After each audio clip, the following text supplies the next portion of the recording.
የአዲስ አበባና የሪያድ አዲስ የጀመሩት የፖለቲካዊ ጉንተላ የግብፅን ጀርባ በሳንጃ የወጋው የሆነው የሳውዲ አካሄድ ትልቅ የሆነ እርዳታ ወይም ድጋፍ ለኢትዮጵያ ስለተደረገ በዶናልድ ትራምፕ በኩል መሐመድ ቢን ሰልማን ሆይ አፍሪካ ላይ በተለይም ኢትዮጵያ ላይ በደንብ አድርገ ኢንቨስት አድርግ ኢትዮጵያን አሁን ላይ ሁሉም ሰው በኢንቨስትመንት ሀብት እየገነባ ባለበት ሰዓት ከነሱ ውስጥ አንዱ ላይ ያደርጋችሁ ጊፍት ሪል ስቴት በመሃል መርካቶ ላይ የንግድ ሱቆችን ከ18 ካሬ ጀምሮ በ4.5 ሚሊዮን ብር ጠቅላላ ዋጋ በ450 ሺህ ብር 10% ቅድመ ክፍያ የህይወቱን ኢንቨስትመንትን ያርጉ ይሎታል። እንዲሁም ለመኖሪያ ቤት ፈላጊዎች በሙሉ በመሃል አዲስ አበባ በለገሃር ቢኖሩበት ወይም ቢያከራዩት የሚያተርፉበት የዕድሜ ልክ ኢንቨስትመንት ግንባታቸው ከ80% የደረሱ በአንድ ዓመት የሚጠናቀቁ ቤቶችን በ10% ቅድመ ክፍያ በ4555 የባንክ አማራጭ አመቻችተን እንጠብቆታለን። ባለ 1 መኝታ 65 ካሬ በ720 ሺህ፣ ባለ 2 መኝታ 108 ካሬ በ1.2 ሚሊዮን፣ ባለ 3 መኝታ 163 ካሬ በ1.8 ሚሊዮን ብር ቅድመ ክፍያ ብቻ የቤት ባለቤት ይሆኑ ይሎታል። ለበለጠ መረጃና ለሳይት ጉብኝት በ0981 83 42 52 ይደውሉ። ጊፍት ሪል ስቴት።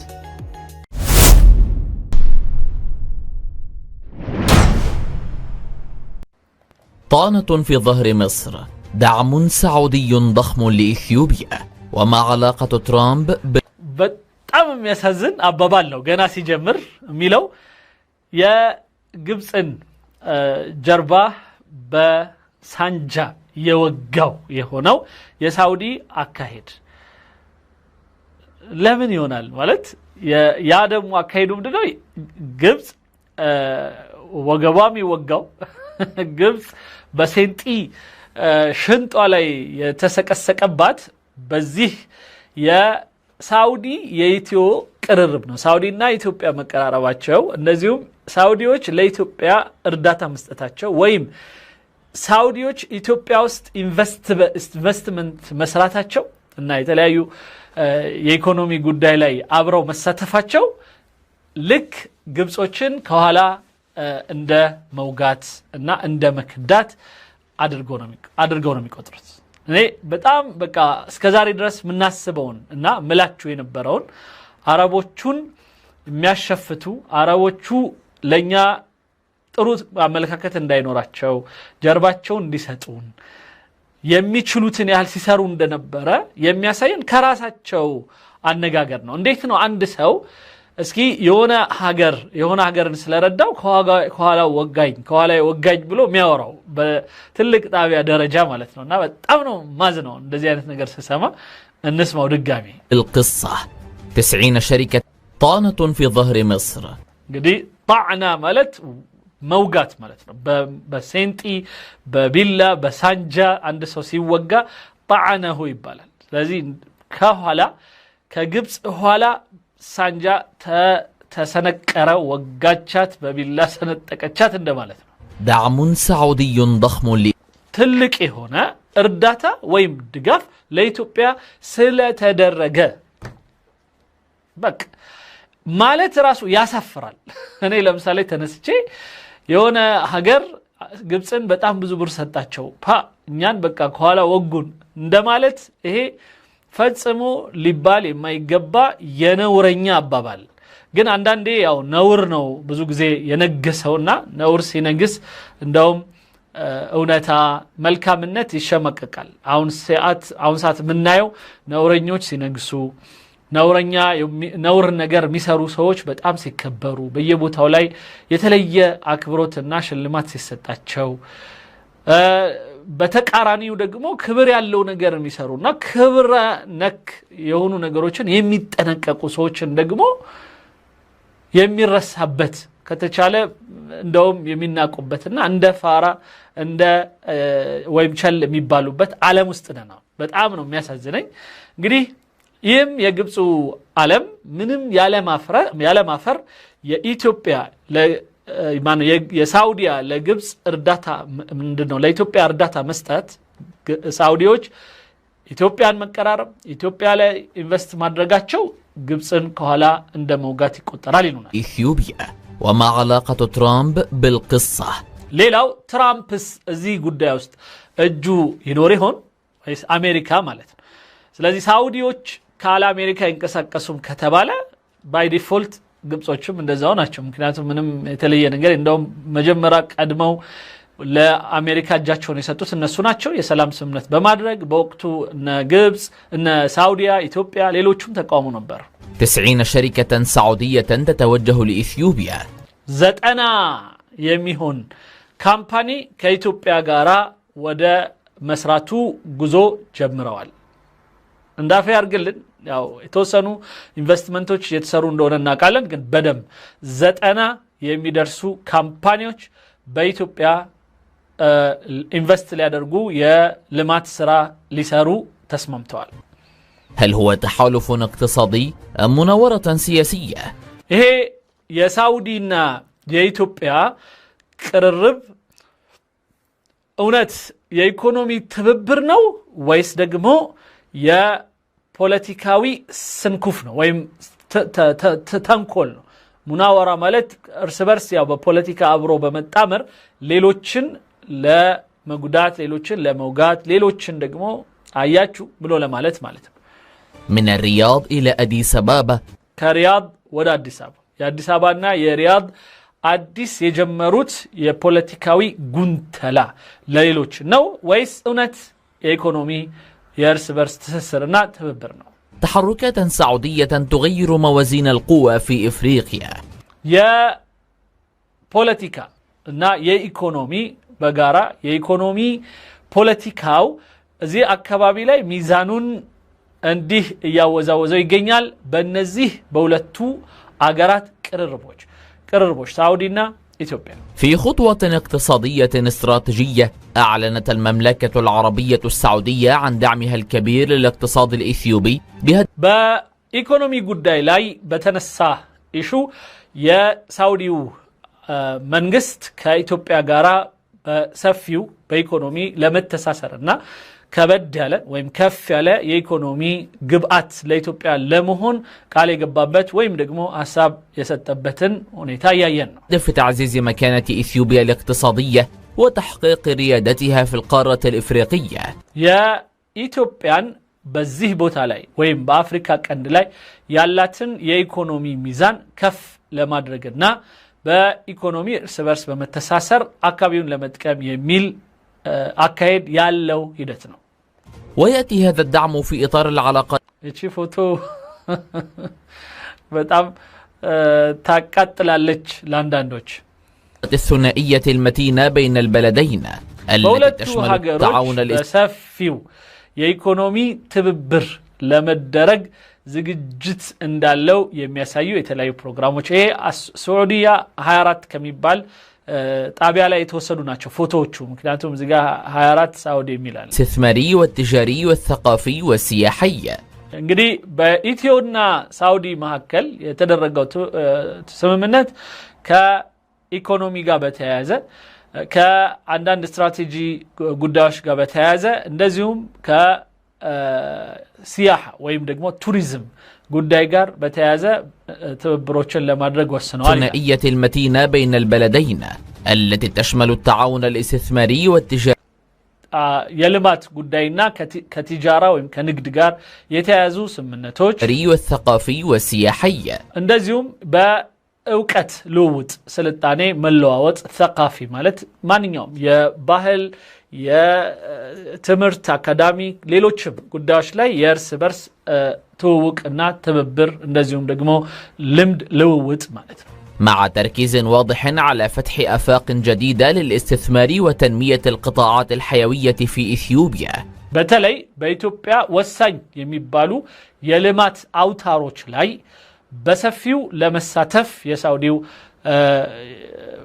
በሩን እንደከፈተና ወደ ኢትዮጵያ ለመሄድ እንደወሰነ شهد الملتقى الثاني للأعمال السعودية الإثيوبية الذي እንግዲህ ይሄ ሁለተኛው የ2025 እንግዲህ 10ኛው ኖቬምበር በጣም በቅርብ የሁለቱ ሀገራት የቢዝነስ ልውውጥ በሚል ትልቅ ጉባኤ ተካሂዶ ነበረ عقد في العاصمة أديس أبابا ይህ ፕሮግራም የተደረገው በአዲስ አበባ ውስጥ ነበር مشاركة واسعة من القطاعين الحكومي የሆነ ከሁለቱም ከሳውዲም ከኢትዮጵያም በመንግስት ታላላቅ ቦታ ያላቸው አካሎችና ትላልቅ የኢንቨስትመንት ሰዎች የተሳተፉበት የሆነ ጉባኤ ነው።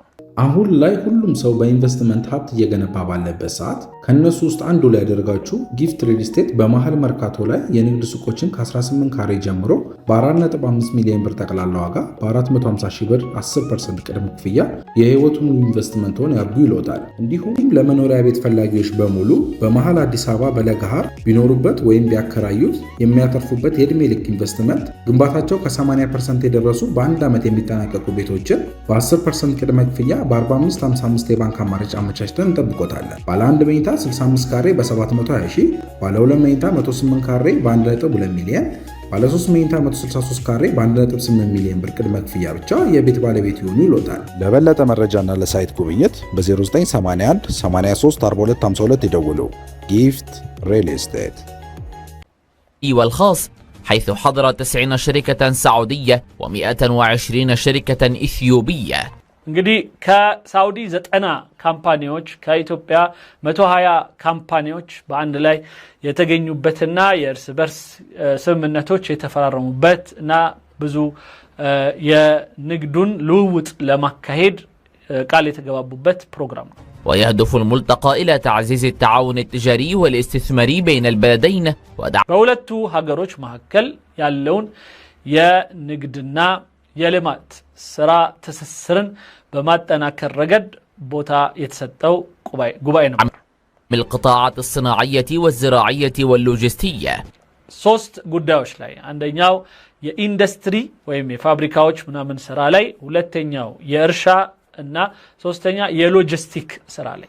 እነዚህ ሶስቱ ጉዳዮች ላይ እንግዲህ ሎጂስቲክስ ሲባል ትራንስፖርትን ይጨምራል፣ ወደብን ይጨምራል የመሳሰሉት። ስለዚህ ኢንሻአላህ ጥሩ ነገር ይመጣል ብለን እናስባለን። مستفيدا من القدرات الكبيرة التي تتمتع بها إثيوبيا في الموارد البشرية والمائية والزراعية. በኢትዮጵያ የህዝብ ብዛት የውሃ ብዛትና የሪሶርስ ሀብት በጣም ከፍተኛ ሀብት ባለቤት የሆነች ሀገር፣ የህዝብ ብዛት የመሬትና የሪሶርስ እንደዚሁም ከውሃ ጋር የተያዘ ሰፊ የሆነ ቦታ ያላትና እንደዚሁም በንግዱም በመሳሰሉት ዓለም ከፍተኛ የሆነ ውጤት ልታስመዘግብ የምትችል ሀገር መሆኗ ታምኖበት። ويؤكد المسؤولون أن هذا التعاون يسهم في دفع عجلة التنمية الاقتصادية في إثيوبيا. በኢትዮጵያ የልማቱን እንቅስቃሴ ወደፊት የሚገፋ የሆነ ጠንካራ የሆነ ትብብርም ነው። يوفر فرصا استثمارية مميزة للمملكة. ሌላው ለራሷ ለሳውዲ አረቢያም እንደዛው አማራጭ እና ከፍተኛ እድል በዚሁ የልማት ስራ ውስጥ የሚፈጥርላት ነው ከአፍሪካ ጋር በኢትዮጵያ በተለይ። ويبرز السؤال حول أسباب تحرك السعودية في هذا التوقيت لدعم አሁን ላይ ጥያቄው ግን የሚነሳው ያው በግብጽና መሰሎቿ ወይም የግብጽ አፍቃሪያን ለምንድነው አሁን ላይ ኢትዮጵያ በማነው ሳውዲያ በዚህ ሰዓት ከኢትዮጵያ ጋራ እንደዚህ አይነቱን የልማት የንግድ የመሳሰሉትን ትስስር ለምን ማድረግ አስፈልጋት ተብሎ ይጠየቅ ነው። الاقتصاد الإثيوبي حيث يرى بعض المراقبين أن هذه الخطوة تأتي ضمن استراتيجية المملكة لتعزيز نفوذها الاقتصادي في إفريقيا. አንደኛና የመጀመሪያው ሳውዲያ በራሷ በአፍሪካ አካባቢ ያላትን የልማት እንቅስቃሴ ከማስፋፋት አንጻርና በስትራቴጂ እዚህ አካባቢ ላይ አፍሪካን ከመያዝ አንጻር ከምታደርጋቸው እንቅስቃሴዎች አንዱ ነው። وفتح أسواق جديدة أمام استثماراتها. ሌላው በራሷ የተለያዩ የምታመርታቸው እንደዚሁም ደግሞ ለራሷም በምትፈልጋቸው ጉዳዮች ላይ ከአፍሪካ ጋር ባለው ትስስር ጠንካራ የሆነ አቅጣጫን መርጣ ያደረገችው ጉዳይ ነው። يسهم دعم الاقتصاد الإثيوبي في توفير فرص التعاون المستدامة. በዚህም ግን የኢትዮጵያንም ቀጣይ የሆነና ቋሚ የሆነ የልማት አቅጣጫዎችን እና እሱን ተንተርሶ ይመጣ የኢኮኖሚ መጠናከርና በተለያዩ የኢኮኖሚ ፓርቶችም ላይ ከኢትዮጵያ ጋር ፓርትነር መፍጠር ወይም ቁርኝትን መፍጠር ነው። بمختلف المجالات بما فيها الصناعة والزراعة والخدمات اللوجستية. ስለዚህ ይሄ በሶስቱም አቅጣጫዎች በእርሻ በሎጂስቲክና በተለያዩ ሌሎች ንግድና የልማት ሂደቶች إلى جانب الاستفادة من العمالة الإثيوبية المتوفرة في المملكة وهو ما يحقق مكاسبا مزدوجة للطرفين. ሌላው ከኢትዮጵያ ደግሞ እንደዚሁ ብዙ የሆኑ ሰራተኞችን ወደ ሳውዲ ለመውሰድም እንደዛው የሚረዳትና የሰው ኃይልም እንደዚሁ ለመጠቀም በዚህም ደግሞ ሂደት ኢትዮጵያ በዶላር ያላትን ንጥረት እንደዚሁ ልጆቿ ከዛ በሚያስገቡት ዶላር እንዲጠቀሙ እንደዚሁም ደግሞ ራሷ ደግሞ በኢትዮጵያውያን ጉልበትና ዕውቀት ተጠቃሚ ትሆናለች ማለት ነው على الصعيد السياسي تشير بعض المصادر إلى أن توجيه هذا الاستثمار جاء بعد زيارة ولي العهد السعودي الأمير محمد بن سلمان إلى الولايات المتحدة ሌላው ይህ አይነቱ የሳውዲ ጠንካራ የሆነ ግፊት በዚህ ሰዓት ላይ መከሰቱ የመጣው የሳውዲው ልዑል አሚር መሐመድ ቢን ሰልማን ከዶናልድ ትራምፕ ጋር በአሜሪካ ከተገናኘ በኋላ ነው حيث أبلغ بتوصيات لدعم الشراكات الاستثمارية مع دول إفريقية مهمة مثل إثيوبيا. ስለዚህ በዶናልድ ትራምፕ በኩል መሐመድ ቢን ሰልማን ሆይ አፍሪካ ላይ በተለይም ኢትዮጵያ ላይ በደንብ አድርገ ኢንቨስት አድርግ ኢትዮጵያን አፍሪካን ማጠናከር ወሳኝ ነው የሚል ምክር ተሰጥቶት ነው አይ ግብጾች መቼም ማፈሪያ የሆኑ ሰዎች የማይሉት የለም እንግዲህ ምንም ማረጋችን መስማት ነው ويرى محللون أن هذا القرار قد يمثل ضربة غير مباشرة لمصالح مصر في المنطقة. ስለዚህ ባውኑ እስከዛሬ ስንለይ ነበረው እኔ ከበፊት ጀምሬ ሳውዲያ በፍጹም ከግብጽ ጋር ሆና ኢትዮጵያን ከዚህ በኋላ የማጥቃት ዓላማ ወይ እርምጃ አይኖራትም የሚል እምነት አለኝ እኔ ምክንያቱም እስከዛሬ ድረስ ሳውዲዎች እንደተሸወዱ በግብጾቹ ስለ ኢትዮጵያም ሆነ ስለ ሌሎች አካሎች በሙሉ ይነገራቸው የነበሩ ነገሮች በሙሉ ውሸትና ስህተት መሆናቸውና ግብጽ ራሷን እዚህ ቦታ ላይ የበላይ ለማድረግ አረብ ሊግም በኩል ይሁን በአፍሪካም በኩል በመሳሰሉት በሁሉም አቅጣጫ አረቦቹ ላይ እየቀለደችባቸው ነው እየገባቸው ነው ስለዚህ ብዙ ጊዜ እጃቸውን ሳብ ያረጉባት ነውና አሁን ራሱ የአረብ ሊጉ ለምንድነው ከሳውዲ የማይመረጠው ከኳታር ለምን አይመረጥም ከኢማራትስ ለምን አይመረጥም እስካሁን ድረስ ለመጀመሪያ ጊዜ የአረብ ሊግ ፕሬዝዳንት ሆኖ የሚያቀው አንድ ጊዜ ብቻ ከአልጄሪያ ወይም ከቱኒሲያ ነው እሱም ግብጾች ከእስራኤል ጋራ የሰላም ስምምነት በማድረግ ለእስራኤሎች የመጀመሪያው ዕውቅና የሰጡበት ጊዜ ያውም በጣም የፍልስጤሞች ላይ የሚሰራ የነበረው ግፍ በጣም በተነከረበት ወቅት ላይ ነበር ያንን ያደረጉት ስለዚህ አፍሪካ ህብረትም ያላቸውን አባልነት አቆሞት ነበር ጊዜያዊ አቆሞት ነበር እንደዚሁም ደግሞ የአረብ ሊጉም እንደዛው ተቆጥቶ አቆሟቸው ነበር ወይም ከአረብ ሊጉ አስወግዷቸው ነበር ስለዚህ ከዛ ውጪ ግን የአረብ ሊጉን ይዘው እስከዛሬ ድረስ ከዛ በኋላ በቃ አረሳስተው እንደውም እነሱን ራሱ ሳውዲንም ሌሎቹንም እንደውም ሚሻላችሁ እንደኔ ብትሆኑ ነው ብለው ከእስራኤል ጋር ያስተዋውቋቸው ጀመር ደላላ ሆነው በመሃል ሲሰሩ ነበር አሁን ላይ ነገሮች እንግዲህ ትንሽ ከበረዱ በኋላ ቀጠሉ ማለት ነው ራሳቸው የአረብ ሊጉ ኃላፊ ሆነው አሁን ግን ሳውዲዎቹ መጠቅ ጀምረዋል ለምንድነው የአረብ ሊግ ሁሌ ግብጽ ብቻ ፕሬዝዳንት የምትሆነው خاصة فيما يتعلق بمياه نهر النيل كما قد يؤثر على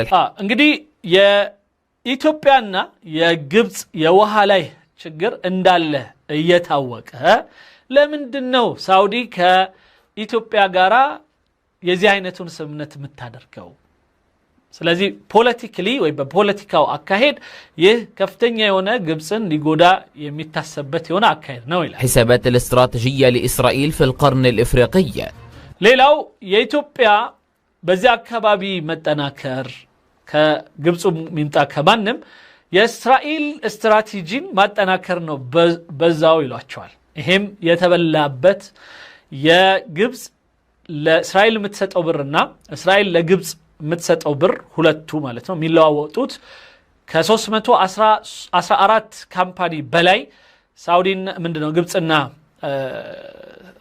ግብጽና እስራኤል ላይ ይሰራል እንደዚሁም ደግሞ በቅርቡ ባደረጉት ስምምነት 35 ቢሊዮን ዶላር ብቻውን ለጋዝ ብቻ የሚያወጡበትና ከእስራኤል ጋር ኦልሞስት የተሟሉበት يعني هم يعملون بالتكامل يعني حتى قيل مصرائيل ግብጽ እስራኤል ግብፃዊ እስራኤል እስከሚባል ድረስ ወይም የእስራኤልና የግብፅ ስም አንድ ላይ እስኪጣበቅና ሰዎች በዚህ ደረጃ እስኪጠሯቸው ድረስ ሁለቱ አንድ ላይ ነው የሚሰሩት። ስለዚህ ይሄንን ግን ሲያጭበረብሩና ኢትዮጵያን ወይም ሌሎችን ሀገሮች ማሳጣት እና ማሳቀል ሲፈልጉ ከአረቡ ዓለም ጋር ያንን ሀገር ከእስራኤል ጋር ሰራ የእስራኤል ቅጥረኛ ነው ምናም ብሎ ማውራት ይጀምራሉ። ያንን አሁን በደንብ ነቅተውባቸዋል። በተለይ በዚህ በጋዛ ጉዳይ ላይ ሲሰሩት የነበረውን አንዳንድ የውስጥ ለውስጥ ተንኮል በደንብ ስለተረዱባቸው ምንም አይሰሟቸውም إن شاء الله. وفي هذا السياق تشير تقارير إلى أن إسرائيل عادت لتوجيه بعض الضغوط على القطاعات الحيوية في المنطقة في ሌላው በዚህ አካሄድ እንግዲህ አሁን ማነው ሳውዲያ ለኢትዮጵያ ባደረገችው እርዳታ ደስተኛም ስለምትሆን እስራኤል አሁን ላይ ወደ አፍሪካ ፊቷን መለስ አረገች። አካባቢውም ላይ ልታደርገው ወይም ወስነው የምትፈልገውንና ወይም ወስና ልትሄድበት የፈለገቻቸውን የስትራቴጂ አቅጣጫ ለማድረግ ተመቻት ይላል አየሮ። محاولة لضبط التوازن الإقليمي وتأمين مصالحها ስለዚህ አካባቢው ላይ ያለውን ሚዛን በማረጋጋት ረገድ ማለት እዛ ጋር ብቻ ሚዛኑ ከፍ ብሎ በግብጾች በመናምን ብዙ ጣጣ እንዳይደርስብኝ በኢትዮጵያ በኩል ሚዛኑን ከፍ አድርጋ ሁለቱን በመወጠር እኔ ላይ ምንም ነገር እንዳይመጣብኝ የሚለው አካሄዷ እየተሳካላት ነው የሚለው። ما هذه الأبعاد السياسية يؤكد المسؤولون السعوديون أن دعم الاقتصاد الإثيوبي يركز على تعزيز الاستثمارات وفرص التعاون. ስለዚህ በአሁኑ ሰዓት ከሳውዲዎቹ በመንሰማው ሁኔታ ይህ የኢትዮ ሳውዲ ግንኙነት በአካባቢው ላይ ኢኮኖሚን ራሱ ከፍ በማድረግ ደረጃ የኢትዮጵያንም ሆነ የአካባቢውን ትልቅ የሆነ ተዋጽኦ ያለው ጉዳይ ነው። التجاري والثقافي والسياحي دون ሁሉንም ثقافي ማለት የትምህርታዊና የእውቀት ጉዳይ ጋር የተያያዘ ነው። እንደዚሁም ደግሞ የሲያሃ ወይም ደግሞ የቱሪዝም ሌላው ዚራዕ ነው ወይም ደግሞ የእርሻ ጉዳይ ጋር የተያያዙ ጉዳዮች ላይ ነው በስፋት ቢሰሩት። توجيه أي عداء لدول المنطقة بما فيها مصر. ስለዚህ በግብጽ በኩል ያለው ስጋት ፈጽሞ ሊነሳ የማይችል እና የማይገባው በሆነ መልኩ የኢትዮ ሳውዲ ግንኙነት ፈጽሞ ከዚህ ከካይሮ ጋራ ወይም ከግብጽ ጋራ የሚያጋጭ ወይም ሆን ተብሎ በእነሱ ተቃራኒ የተቆመ አካሄድ እንዳልሆነ ሳውዲዎቹ ምልከታ ሰጥተዋል። فالتعاون الاقتصادي والثقافي بين الرياض وأديس أبابا ስለዚህ በኢትዮና በሳውዲ ወይም አዲስ አበባና በሪያድ መካከል የተፈጠረው ይህ የኢኮኖሚያዊ ትስስርና ግንኙነት يفتح المجال لتنمية المنطقة بشكل عام ويعزز በአጠቃላይ በአካባቢው ላይ የኢኮኖሚን በር የሚከፍትና የትስስርን መንገድ የሚያሰፋ ሆኖ ነው የሚገኘው من استقرارها الاقتصادي والاجتماعي وهو ما يصب في مصلحة جميع الأطراف.